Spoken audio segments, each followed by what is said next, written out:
What is this? Here is a winter weather statement. For the following counties, Tipton, Indiana. Winter storm warning in effect from 7 p.m. this evening to 7 a.m. Eastern Standard Time Tuesday. Heavy snow expected. Total snow accumulations of 8 to 11 inches. The areas affected include portions of central, north central, and west central Indiana. The hazardous conditions are expected from 7 p.m. this evening to 7 a.m. Eastern Standard Time Tuesday. The following impacts are expected. Travel will be very difficult. The hazardous conditions will impact Monday evening commute. Blowing snow will lead to higher drifts of snow. Additional details: snowfall tonight will amount to around 2 inches, with the heaviest snow falling from 4 p.m. to 12 a.m. tomorrow.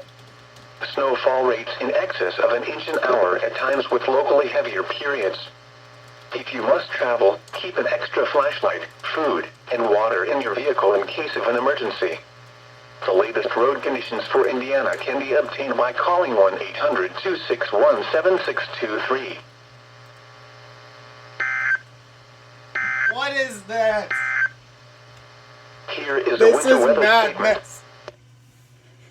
I hate this in every way, shape, and form.